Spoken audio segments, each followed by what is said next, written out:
Assalomu alaykum, hurmatli gullar. Bugun sizlarga gullarim bilan tanishtirib o'tmoqchiman.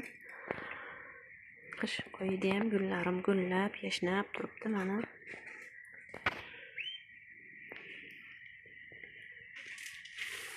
Begoniya gullarim gullagan. Mana qish oyida ham chiroyli bo'lib gullab turibdi. Buni ham ko'paytirish, qanaqa parvarish qilishligini hali alohida video qilib o'taman. Kalonxoya gulimiz mana gullashga harakat qilyapti. Bu gullarimiz mana patnisini tagida ko'rayotgansizlar, bular juda ham suvga talabchan gullar hisoblanadi. O'shaning uchun bularni alohida patnisga qo'yib, tagiga suv solib qo'yaman. Bular suvda turmasa, barglari bujrayib, barg tashlashni boshlaydi. Mana bunaqa holga kelib qoladi.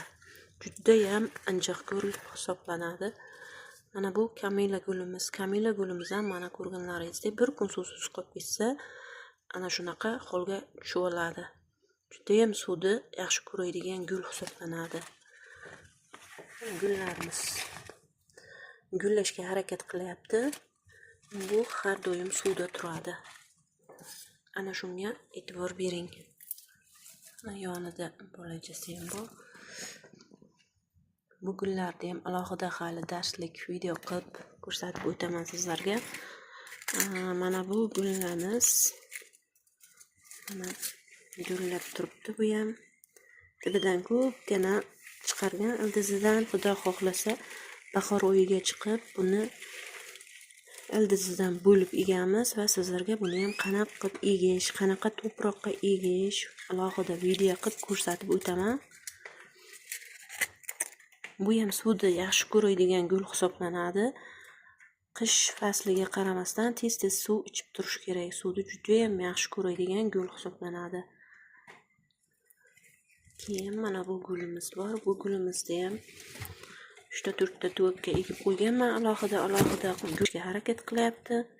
Bu gulimiz ham suvni yaxshi ko'radigan gul.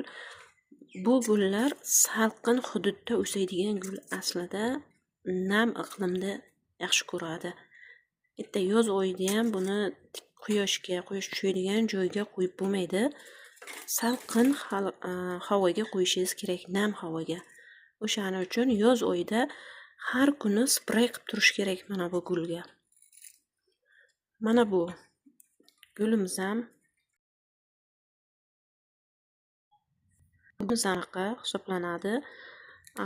O'ta suvni yaxshi ko'radigan gullardan hisoblanadi. Suv solsa mana bargini mana shunaqa holga keltirib yopib oladi. Barglari bujrayib qoladi. O'shandan ham bilsangiz bo'ladi suv solganini.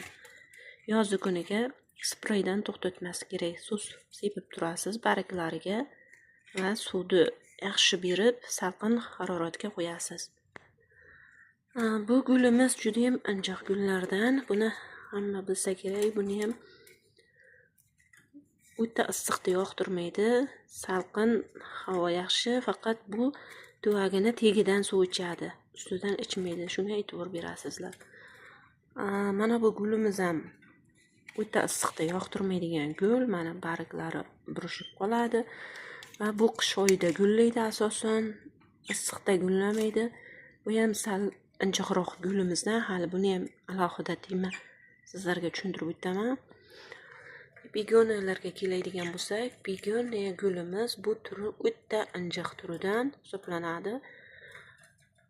Bunga iloji boricha bir xil muhitda, bir xil iqlimda ishlab turish kerak. Buni ham alohida tema qilib sizlarga nima qilib o'taman. To'prog'i faqat torifni o'ziga ekiladi. Begumuz aralashtirmaydi. Torif bo'lish kerak. Suvni tagidan ichadi bu gulimiz.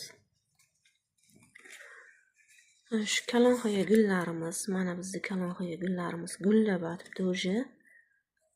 Bu asosan qish oyida gullaydigan gul hisoblanadi.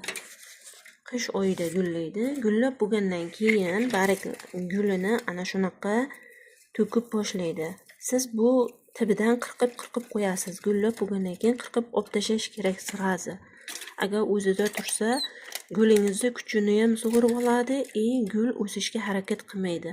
уже gullab bo'ldimi, shu holatga keldimi gullari, qirqib tashlang gulini tibidan.